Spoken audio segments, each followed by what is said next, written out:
राधे राधे गुरुजी, मैं गुजरात जामनगर से स्पेशली आपसे मिलने आई थी जी। और मुझे आपसे मिलकर बहुत ही आनंद हुआ। मेरा प्रश्न ये है कि मैं जब उपवास रहती हूँ तो मेरे घर वाले, मेरे माताश्री और पिताश्री बोलते हैं कि उपवास नहीं रहना चाहिए क्योंकि भगवान उसके भक्त को भूखा नहीं देख सकते, वो भी दुखी होते हैं जब भक्त भूखा रहता है तो। मतलब घर वाले बहुत बड़े भुक्कड़ हैं, तो मुझे घर खाना है। मुझे उन लोगों को क्या कहना चाहिए? ऐसा है कि भगवान की भक्ति भूखे पेट और भरे पेट से मतलब नहीं है। भगवान ये नहीं कहते कि तुम हमारे लिए भूखे रहो, ये भगवान बिल्कुल नहीं कहते। फिर भूखे क्यों रहा जाए? व्रत करने के दो मूल कारण। पहला कारण है कि व्रत करने से एक दिन हमने पेट को रेस्ट दे दिया तो हमारा स्वास्थ्य अच्छा होगा, पहला।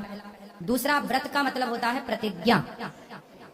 आज से हमने व्रत लिया कि हम झूठ नहीं बोलेंगे, छल नहीं करेंगे, निंदा नहीं करेंगे, चुगली नहीं करेंगे, गलत काम नहीं करेंगे। हर गलत काम को छोड़ने का व्रत लीजिए। तीसरा कारण, व्रत का मतलब होता है उपवास। उपवास बोलते हैं ना, उपवास। जैसे उपराष्ट्रपति, ऐसे उपवास।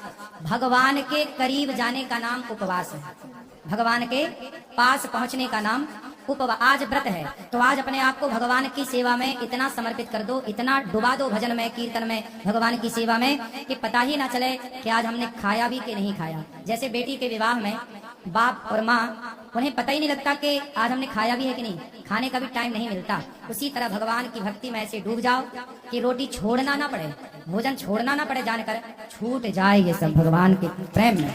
इसका नाम है उपवास। उस दिन ज्यादा याद करें भगवान को। छोड़ा नहीं आज हम रोटी। अब देखो है क्या, व्रत के दिन लोग कहते हैं आज हमारा व्रत है, पर पूरा ध्यान रोटी में रखा रहता है। दिन भर सिंघाड़े के आटे का पकौड़ा खाते हैं, दिन भर फलाहारी नमकीन खा रहे हैं, क्या कर रहे हैं? व्रत रह रहे हैं। ध्यान तो रोटी में रखा। जितना ध्यान व्रत के दिन लोगों का रोटी में रहता है, इतना ध्यान भगवान में नहीं रहता। जबकि नियम ये होना चाहिए कि भगवान में इतना ध्यान लग जाए कि रोटी छोड़नी ना पड़े, भोजन छोड़ना ना पड़े, अपने आप छूट जाए। ये। और मेरे माताश्री पिताश्री लाइव देख रहे हैं, उनको राधे राधे बोल दीजिए। बिल्कुल, आपकी माताश्री पिताश्री को राधे राधे। राधे राधे राधे गुरुजी। गुरुजी, अभी हमने ना अपने घर पे एक शनिदेव का यज्ञ करवाया था, तो उसमें जो ज्योतिष आए थे तो उन्होंने एक मूंगा दिया था। क्या दिया था? मूंगा, जो पत्थर लिया। मूंगा, हाँ, कि मतलब अपने हस्बैंड को आप रिंग में डाल के सोने में उनको पहना देना। तो मैंने जब 2 दिन के बाद ना सपना देखा, जब मैं बनवा के लाई पहनाने के लिए, कि वो उंगली ही कट गई है। तो इसलिए मैं आप से स्पेशल पूछना है कि इसका क्या करें। अभी तो मैंने भागवत में सुना था कि सपना झूठा होता है, लेकिन फिर भी एक बार आपसे तसल्ली करना चाहते हैं हम लोग इस बारे में। तो उनकी राशि के अनुसार दिखा लीजिएगा कि उनके लिए उनकी राशि में कौन सा शुभ है। क्योंकि यदि गलत पत्थर पहन लो तो उसका परिणाम भी बुरा होता है, और यदि सही पहना है तो उसका परिणाम बिल्कुल सही होगा। ये पत्थर क्या करते हैं? पुखराज है, मूंगा है, हीरा है और इत्यादि। ये क्या करते हैं? पूरी एनर्जी लेकर के आपको दे देते हैं, प्रकृति की। डेफिनेटली गुरुजी। तो ये क्या है? पत्थर है, पत्थर अपना काम करता है। ठीक है, तो पत्थर का काम है अपना काम करना। अब आपको ये देखना पड़ेगा पहले कि वो एनर्जी आपको सूट कर रही है या नहीं। यदि सूट करे तो अवश्य पहनना चाहिए, नहीं कर रही है बिल्कुल नहीं पहनना चाहिए। गुरुजी, एक्चुअली ना उनकी जो राशि है वो मिथुन राशि है, और जो मूंगा दिया उन्होंने वो रेड कलर का दिया हुआ है, जो हमारे ज्योतिष जी थे जो आए थे यज्ञ करवाने। हाँ, मूंगा लगभग रेड ही होता है। तो उनकी उस राशि में अब ये देखना पड़ेगा कि वो होगा कि सूट होगा कि नहीं, क्योंकि हर राशि का अलग अलग पत्थर होता है। तो ये देखना पड़ेगा कि उनकी राशि में ये सूट कर रहा है कि नहीं। ये देख करके यदि कोई बताए जो जानकार है इसका, तो फिर आप धारण कराएं, वरना ना कराएं। जी, थैंक यू गुरुजी।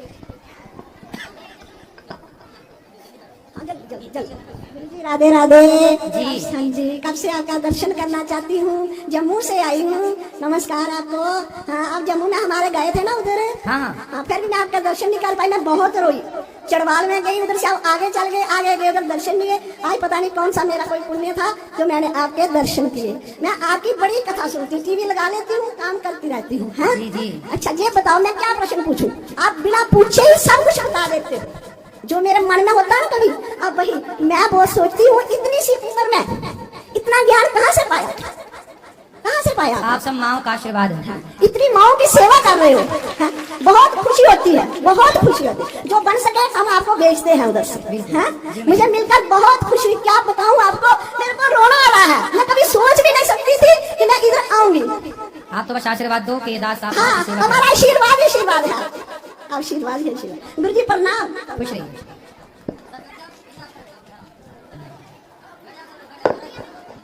राधे राधे गुरुजी, दंडवत प्रणाम। मैं मुंबई से हूँ और मेरा प्रश्न ये है, मेरा प्रश्न ये है कि 6 साल पहले मेरे पति की अकस्मात मृत्यु हो गई।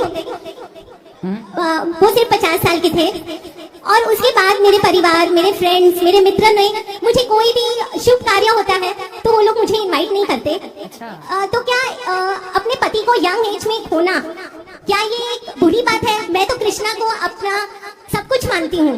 नहीं, बुरी बात तो देखो मैया, आपका इसमें दोष क्या है? इसमें किसी का क्या दोष है?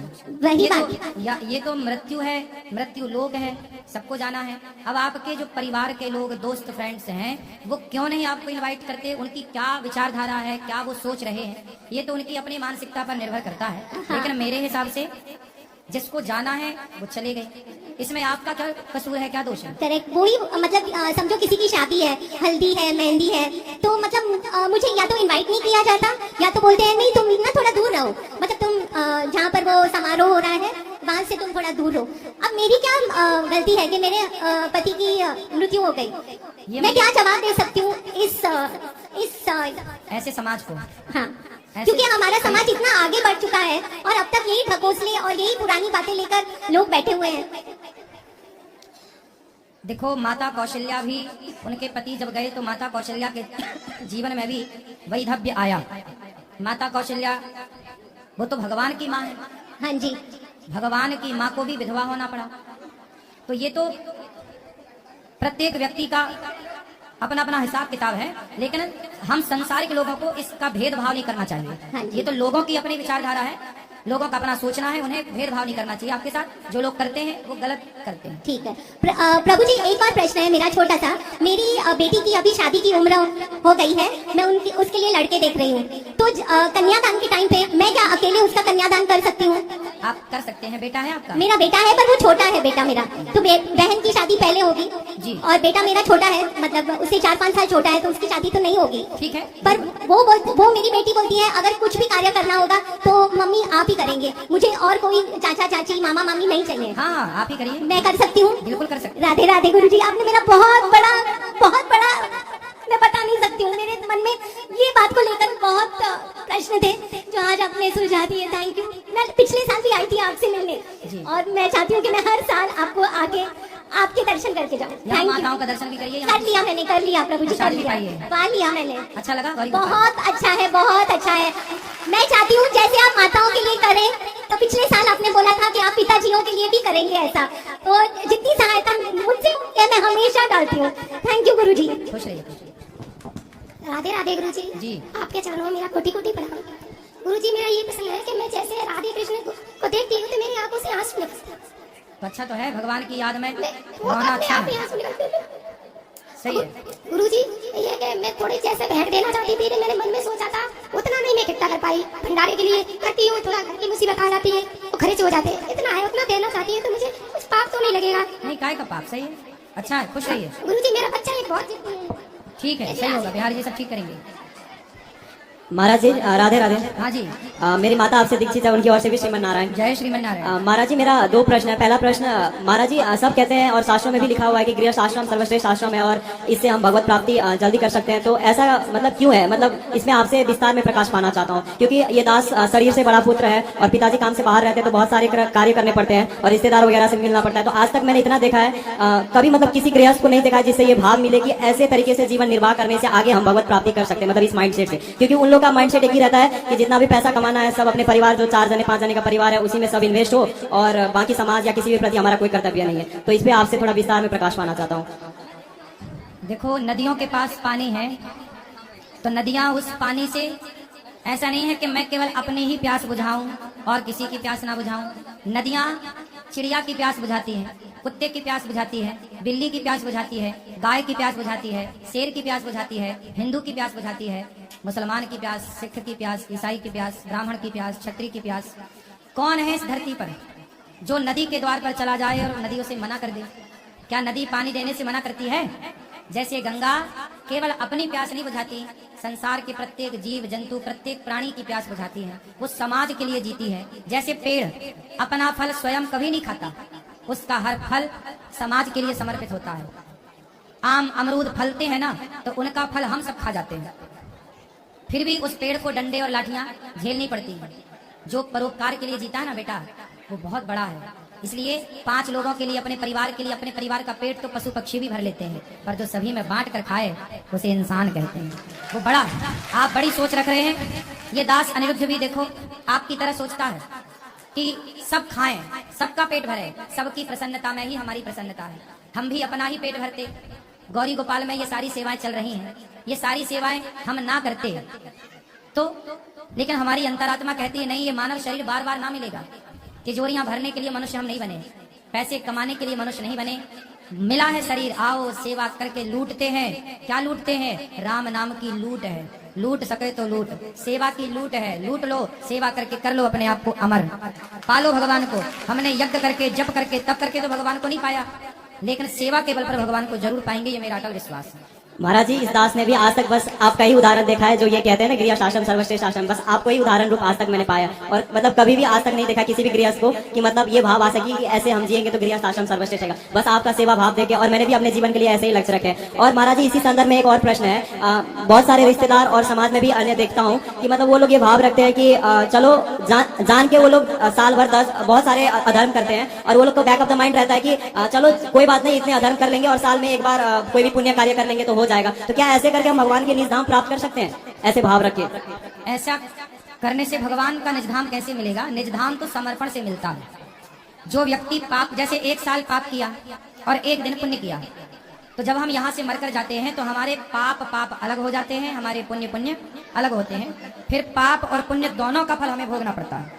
जैसे पाप ज्यादा है तो 100 साल पाप का फल भोगना पड़ेगा, पुण्य थोड़े हैं तो 10 साल पुण्य का फल भोगना पड़ेगा, या पुण्य ज्यादा है तो 1000 साल पुण्य भोगो, तो पाप कम है तो 100 साल पाप भोगो। दोनों ही भोग अवश्यमेव भोक्तव्यम। गीता में लिखा है कि कर्म जो हमने शुभ अशुभ किए हैं, अच्छे बुरे, वह अवश्यमेव भोक्तव्यम, अवश्य ही भोगना पड़ता है। कर्मों से बचना है तो भगवान के शरण समर्पण कर दो। सर्वधर्मान परित्यज्य मामेकम शरणम व्रज। जो भगवान के आश्रित हो गया वह फिर उसके पाप पुण्य दोनों नष्ट होते हैं, तब जाके वह मोक्ष का अधिकारी होता है। तभी हमें भगवान का निज धाम। और महाराज जी, आखिरी प्रश्न, मतलब इसी संदर्भ में बहुत बड़ा जटा रख लिया, बहुत बड़ा तिलक लगा दिया, दाढ़ी है, माला है पूरा गले में, और नाम जप करते हैं, गुरु मंत्र जपते हैं, बट हमारे अंदर धर्म पालन, मानवता का भाव और करुणा नहीं रहा, तो क्या बस गुरु मंत्र पालन और नाम जप करते करते हम भगवत धाम प्राप्त कर सकते हैं? ये प्रश्न दोनों के लिए, समाज में रहने वाले संतों के लिए भी और गृहस्थों के लिए भी, क्या ये 3 भाव होना जरूरी है? ऐसा है कि देखो, बाल कोई बड़े करे या छोटे, हम कभी किसी को ये ना देखें कि इन्होंने बाल तो बढ़ा रखे हैं, जटाएं तो हैं, पर ये भजन नहीं कर रहे हैं। हम ना देखें उनके दोष, हम नहीं जानते कि वो भजन कर रहे हैं कि नहीं कर रहे हैं। कई बार जो बाहर से दिखता है ना जैसा हमें, वो भीतर से वैसा होता है। नहीं महाराज जी, ये प्रश्न मैंने इसलिए किया क्योंकि मैंने बहुत सारे संतों को भी देखा जो नाम जप भी करते हैं, गुरु मंत्र भी करते हैं, बट समाज में रहते उनके अंदर कदाचित कहीं ना कहीं देखता हूँ करुणा भाव अन्य जीव के प्रति नहीं है, मतलब, और गृहस्थों को भी देखता हूँ। ऐसा है, आपकी बात ठीक है, वह उनका कर्म है कि वो करुणा रखें ना रखें, सदाचार का, धर्म का पालन करें ना करें, लेकिन हमें कभी भी किसी का दोष नहीं देखना चाहिए। नहीं महाराज जी, मैं अपने लिए क्या मैं करूं, मतलब ये 3 गुण मैं अपने अंदर रखूं कि नाम जप और वो करते, ये 3 गुण को त्याग कर दो तो भगवत प्राप्ति हो जाएगा। मैं अपने लिए भगवान का नाम जपो और अच्छे कार्य करते रहो समाज के लिए। एक बात याद रखना सब लोग, आप कितना भी जप कर लो, कितना भी तप कर लो, लेकिन जप तप के साथ सेवा से बड़ा कोई धर्म नहीं है। पर हित सरिस धर्म नहीं भाई, सबसे बड़ा धर्म है सेवा। इसलिए आप जाप भी करो गुरु मंत्र का, पर अपने माता पिता की, दीन दुखियों की, जीव जंतुओं की सेवा का भाव जरूर रखो, क्योंकि आपका मंत्र भी तब सिद्ध होगा। शबरी माता ने मंत्र जपा तो राम मिले, लेकिन शबरी ने मंत्र बाद में जपा, अपने गुरु की सेवा पहले की थी। सेवा की ना, कोई एक नाम बताओ जिन्होंने बिना सेवा के भगवान को पाया हो। हनुमान जी राम की क्या करते हैं? सेवा करते हैं। एक का भी आप नाम नहीं बता सकते जो जिन्होंने बिना सेवा के भगवान को पाया हो। अच्छा देखो, आप मीराबाई को देख लो, मीराबाई अपने गुरु की सेवा करती हैं, गुरु की सेवा गुरु के वचनों पे चल। इसलिए मीरा बोलती हैं कि वस्तु अमोलक दी मेरे सतगुरु, करी कृपा अपनायो पायो जी मैंने राम रतन धन पायो। तो गुरु के वचनों पर मीरा भी चलती हैं। गुरु के वचनों का पालन ही आज्ञा पालन है, यही सेवा है। माँ बाप की आज्ञा का पालन करना ही सेवा है। राम ने माँ बाप के पांव दबाकर सेवा नहीं की, माँ बाप की आज्ञा पा करके चले गए, यही उनकी सेवा थी। महाराज जी, धर्म पालन, मानवता और करुणा का बहुत महत्व है हमारे जीवन में। सबका महत्व है बेटा, कुछ भी ना छूटे। आए हो जीवन मनुष्य का मिला, सब करते चलो अच्छे काम। ठीक है महाराज जी, राधे राधे, बहुत बहुत धन्यवाद। गुरु राधे राधे जी। गुरु ने माता जी की इच्छा से है। हेलो हेलो, गुरु चरणेश्वर, खुश रहिए। गुरु माता जी की इच्छा है दतिया कथा के बारे में, हैं? दतिया कथा कराने के बारे में। कथा कराना हो हाँ, जाएगी, जी गुरु। बात कर लेना ऊपर कार्यालय में। जी गुरु। खुश रहिए। बोलो क्या सवाल है? श्रीमन राधे राधे गुरु जी। जय श्रीमन नारायण, राधे राधे। गुरुजी, मैं नासिक से आया हूँ और मैं चिकित्सक हूँ। मैं आपसे ये जानना चाह रहा हूँ कि अभी आपने वैसे हमारे प्रश्न का जो हमारे अंदर छुपा हुआ था उसका उत्तर दे दिया है, फिर भी कि मैं पूजा पाठ में उतना समय नहीं दे पाता हूँ, लेकिन मेरा जो सेवा का कार्य है, चिकित्सा का कार्य है, तो उसमें मेरा मैक्सिमम समय चला जाता है। तो बाकी का समय जो हम पूजा पाठ या उसमें भगवान के ध्यान में नहीं कर पाते हैं, तो कैसा क्या है इसमें आपका विचार? आप मरीजों की सेवा इसी भाव से करो कि हमारे द्वार पर भगवान ही मरीज बनकर आए हैं और हम भगवान की सेवा कर रहे हैं। हर मरीज में भगवान का दर्शन करो और अंदर भीतर चलता रहे भगवान का नाम, श्रीमन नारायण श्रीमन नारायण। जो भीतर से भगवान का नाम जपते हुए सामने वाले में भगवत दर्शन करते हुए कार्य करता है वो भक्ति ही है। अकेले बैठकर माला जपने का नाम ही भक्ति नहीं है। भक्ति का मतलब है आप किसी भूखे को भोजन करा रहे हैं, पर ये भाव से कि मेरे द्वार पर इस भूखे के रूप में भगवान आए हैं। तो आप जब उन्हें भोजन कराओगे तो भगवान को भोग लगाने का फल मिलेगा। ना जाने किस रूप में नारायण मिल जाए, तो सब में भगवान का दर्शन करते, सदा भगवान को याद करते आप कार्य करिए। आपका वही कर्म आपकी सबसे बड़ी भक्ति है, पूजा। बहुत बहुत धन्यवाद गुरुजी।